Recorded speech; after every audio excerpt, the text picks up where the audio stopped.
खुद को तानाशाह समझने लगी थी। जनता ने उनको सबक सिखाया है, लेकिन उसमें दिल्ली के लोग पीछे रह गए हैं। दिल्ली के लोग उस तरह का झटका नहीं दे पाए जिस तरह का झटका उत्तर प्रदेश के लोगों ने दिया। उत्तर प्रदेश के लोग समझ गए हैं कि ये जो केंद्र की सरकार है ये अच्छी सरकार नहीं है और इसके इरादे अच्छे नहीं है, इसका व्यवहार सबके लिए अच्छा नहीं है। इनके नारे तो बड़े सुंदर हैं, इनके नारे तो बड़े प्यारे हैं, लेकिन नारों का भी पीछे का सच खोखला है। इसलिए देश ने इनको 2024 के लोकसभा चुनाव में वोट की चोट से सबक सिखाने का काम किया। जनता ने उनको सिखाया कि अहंकार अच्छा नहीं है, अहंकार का अंत निश्चित है, लेकिन क्योंकि हम दिल्ली में हैं, दिल्ली में आपने उसी सरकार को दूर रखने के लिए दूसरी सरकार को यहां मौका दिया। उस सरकार ने भी बहुत सारे वादे आपके साथ किए हैं और उन वादों पे वो कितना खरा उतरे हैं ये आप उससे बेहतर जानते हैं। मैं किसी को बुरा नहीं कहना चाहता, मैं तो बस ये कहना चाहता हूं कि वोट का अधिकार एक ऐसी शक्ति है जिस शक्ति के आधार पे आप जिसे चाहो आगे बढ़ा दो, कुर्सी पर बिठा दो और जिसे चाहे कुर्सी में उठा के जमीन पर पटक दो। जनता को बाबा साहब अम्बेडकर के संघर्षों से वोट की शक्ति मिली है। ये वोट इतनी ताकतवर है कि वोट भविष्य को बदल देती है, वर्तमान को बदल देती है और परेशानियों को खत्म कर देती है। मैं तो आप देखते हैं लगातार संघर्ष में रहता हूं। दिल्ली में भी कई आंदोलनों का हिस्सा बनकर जब जब हमारे भाइयों को जरूरत पड़ी हमने उस लड़ाई को मजबूत करने का काम किया और अब पार्लियामेंट के जरिए जो लड़ाई सड़क पर लड़ी जा रही थी उसको हमने लोकसभा के पटल में भी जोर शोर से लड़ने का काम किया। कोई जाति, कोई धर्म, कोई वर्ग, चाहे किसान हो, मजदूर हो, नौजवान हो, कर्मचारी हो, हिंदू हो, मुसलमान हो, अगड़ा हो, पिछड़ा हो, सबकी आवाज को हमने उठाने का काम किया। और उस आवाज के उठने से क्या हुआ, सरकारों पे सवाल खड़ा हुआ और सरकारों को जवाब देना पड़ा। कई ऐसे मामले हैं जिनमें दिल्ली सबसे पीछे है, तो एक दूसरे पे आरोप लगाने से कुछ नहीं होगा, काम करने से बदलाव होगा।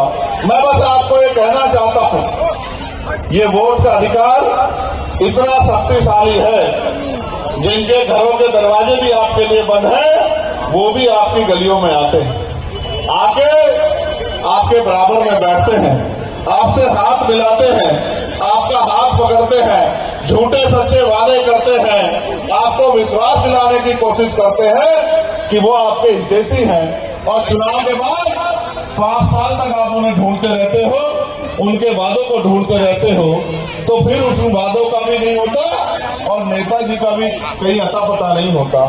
विक्की भाई आपके बीच के हैं, आपके क्षेत्र के हैं, आपके जाने पहचाने हैं। जब जब मैंने आवाज दी, मेरी एक आवाज पे दिल्ली की सड़कों पे कमजोरों के लिए संघर्ष करते रहे हैं।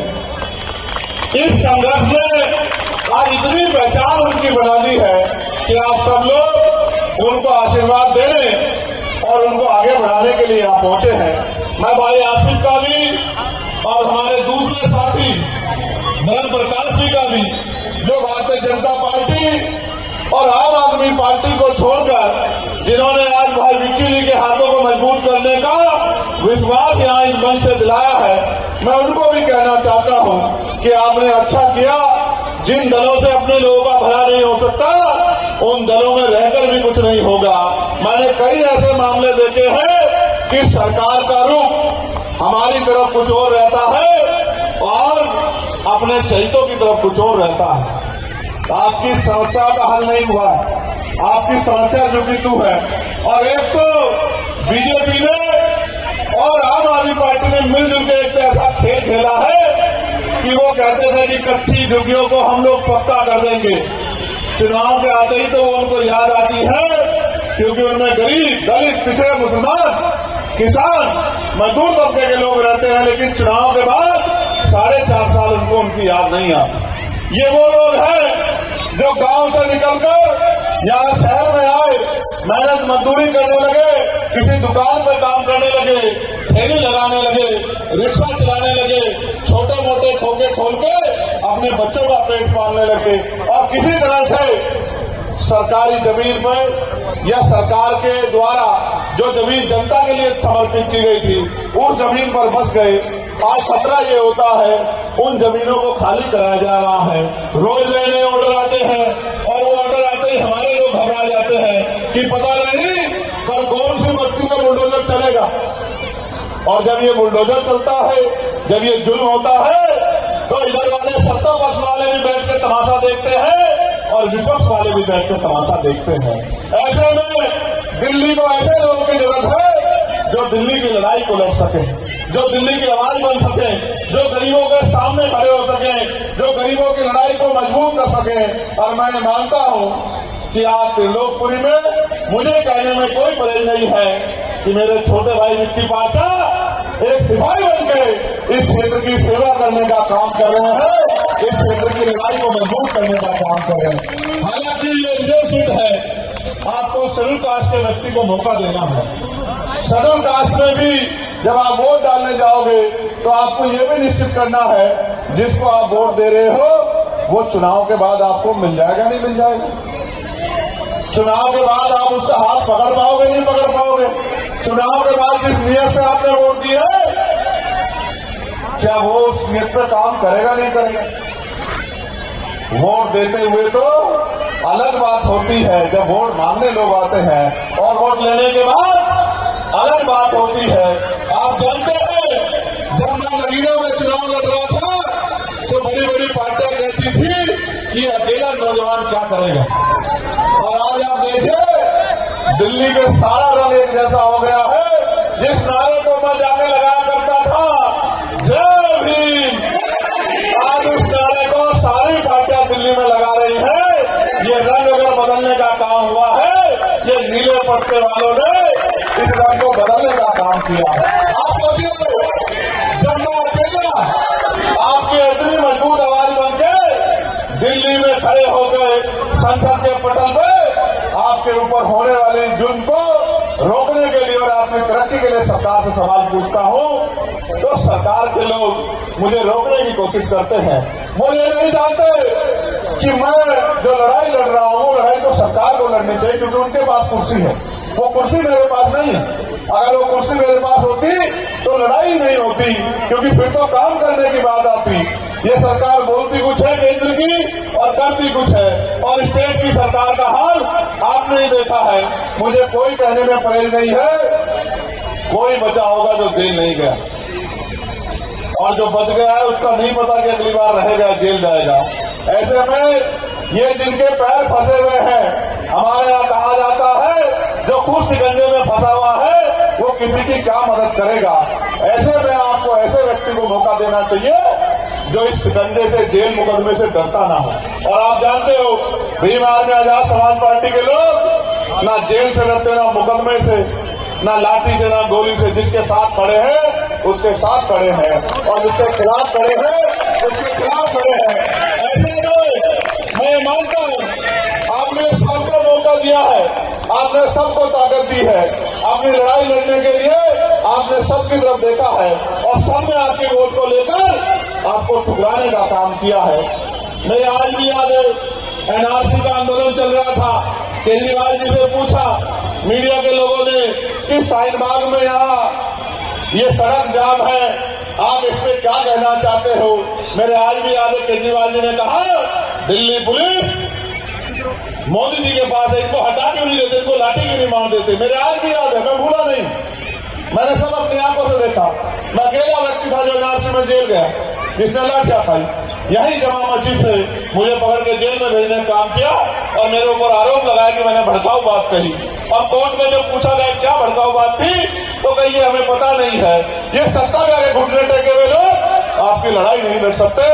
इसलिए मैं आपको कहना चाहता हूं त्रिलोकपुरी के साथियों, आपने जब मेरे जैसे व्यक्ति को मौका दिया वहां नगीना में और आपने देखा कि उस लड़ाई को हमने किस तरह लड़ने काम किया, एक मौका आपको मेरे रूप में या मेरे छोटे भाई विक्की जो है, विक्की पारचा जी जो लगातार मेहनत कर रहे हैं, उनको भी देना चाहिए।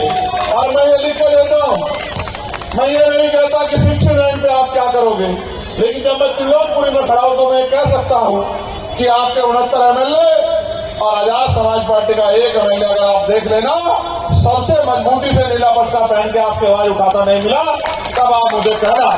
इसलिए मैं आपसे कहना चाहता हूं, आज जो भरोसा आसिफ भाई ने, आज जो भरोसा धर्म प्रकाश भाई ने, और जो भरोसा त्रिलोकपुरी की आवाज ने भाई विक्की जी पे, भाई हिमांशु जी पे, भाई मनोज वैद्य जी पे, भाई चावला जी पे और हम सब पे करने का काम किया है, हम आपके ऋणी हैं। हमारे ऊपर आपका कर्ज, इस कर्ज को उतार के हम लोग जिस चीज के लिए लड़ रहे हैं कि संविधान की सुरक्षा हो और संविधान के आधार पर देश चले। ये इसलिए जरूरी है क्योंकि अगर संविधान के आधार पर देश नहीं चलेगा और किसी की मर्जी से किसी को खुश करने के लिए देश चलेगा तो अंत उसका नुकसान आम जनता को उठाना पड़ेगा। इसलिए मैं आपका धन्यवाद करता हूं और जिन साथियों ने ये कार्यक्रम सफल बनाने में अपना योगदान दिया, ईदगाह सदर चुन्नू भाई और विकराल खान, बाबा साहिब कुरैशी, मदीना और भूरा जी, सरताज भाई, आमिर खान नहीं है, हम तो मुंबई में ढूंढ रहे थे, सोनू भाई, चौधरी मेहताब भाई, अलीमुद्दीन भाई, चांद भाई, इमरान भाई, राजा जैदी, सलीम भाई, इरफान भाई, अकरम भाई और आसिफ कुरैशी जी, आप मुझसे सब लोग, मैं आपका धन्यवाद भी करता हूं। मैं आपसे ये भी कहना चाहता हूं, जब कोई अन्याय होता है मेरी तरफ देखते हो कि भाई कोई बोले ना बोले, चंद्रशेखर आजाद जरूर बोलेगा, देखते हो। तो मैं भी देखता हूं आपकी तरफ कि क्या आप मेरी ताकत को मजबूत करोगे नहीं करोगे।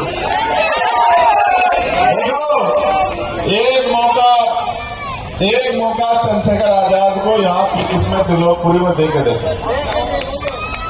और फिर देखना किसी दफ्तर में खड़े होके कागज लेके इंतजार नहीं करने पड़ेंगे। मेरी बात को आप याद रखना, मैं किस तरीके से काम कराता हूँ आप जानते हैं। जो मुझे जानता है वो इस बात को भी जानता है कि चंद्रशेखर आजाद अपने लोगों के लिए हर कीमत पर गुजर सकते।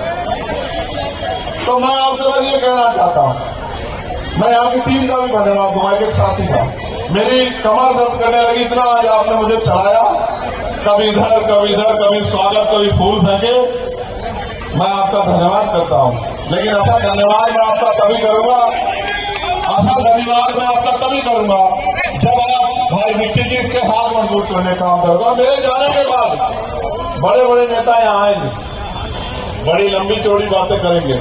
मैं उतनी लंबी चौड़ी बातें नहीं करता क्योंकि मेरा विश्वास है कि बातों से ज्यादा आदमी को काम करना चाहिए।